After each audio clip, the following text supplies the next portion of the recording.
President George Bush. In Europe, Angela Merkel, Gordon Brown have met you this year. You will not meet French President Sarkozy, who is also the head of the European Council. You will meet Mr. Kushner and Mrs. Carla Bruni Sarkozy. Are showbiz personalities more useful for Tibet than political leaders? Perhaps some publicity. But of course the French government, the President and also Foreign Minister, right from the beginning, immediately after the 10th March crisis happened, they publicly expressed their concern. What more do you expect from world leaders? China, most populated nation and a very important nation. So good relation with that nation is very, very important. Meantime, China should bring into the mainstream of world democracy. Democracy, rule of law, openness, free information, free media. These are very important. And of course human rights and religious freedom, these are universal value. And in these principles, all concerned people or government should stand firm. And when the political leaders, such again as the French president, go to the Olympic Games opening ceremony, sell 2 nuclear reactors to China and do not meet you, do you think that helps democracy? You have to judge. Right. You have suggested in your hearings this week that maybe the European Union headquarters should go to a place like Poland, or Russia should join NATO and its headquarters be in Moscow. Is there a problem with Brussels? No. No. I am one of the admirers of European Union. I always praising that. My point is, the European Union spirit now must extend.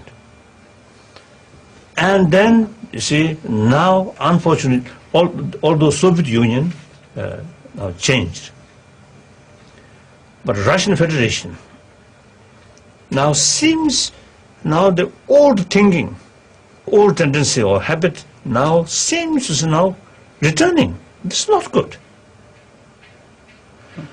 So the great nation Russia must bring to the world, the European community, and in order to reduce distrust and fear, NATO headquarters remove or move to Moscow, Russia, welcome to the member state. Then fear will go. That's my reason. Not at all I'm angry with Brussels. No, never. Compassion is central in your philosophy. Can it apply to every situation in the world? Can it apply when terrorism is concerned, for instance? Oh yes. Compassion means towards the person, not the action. Now, for example, terrorist. The terrorist, as a person is concerned, we should show our concern, our compassion.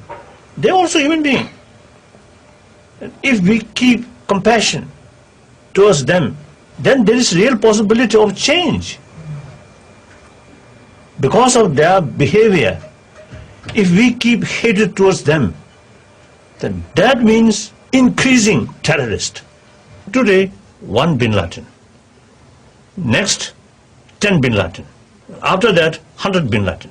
Possible. So, in order to stop that, compassion is the only force. But as far as while you keep compassion towards these wrongdoers, as far as their action is concerned, we have to oppose. People speculate and wonder about your succession. You talk about retirement quite often, but you are full of energy, so what would really make you retire? My main sort of commitment, two commitments, promotion of human value and promotion of religious harmony. And then third commitment about Tibetan struggle. So Tibetan struggle is concerned, it's people's struggle. So long I remain, I have to make contribution, have to help them, serve them. But the real responsibility must be carried by people themselves. So Lama's rule, now outdated. So in case majority of Tibetan people feel now this institution now no longer much relevant, okay. If that kind of feeling comes, then the Dalai Lama institution automatically will cease. I prefer that because the 14th Dalai Lama, not best Dalai Lama, but of course not worst Dalai Lama, quite popular Dalai Lama. So at that sort of stage, Dalai Lama institution cease. Then this Dalai Lama institution cease or end with grace. So it is much better. Another reincarnation eventually become disgrace. Then it is worse. Your Holiness, thank you very much for receiving your news.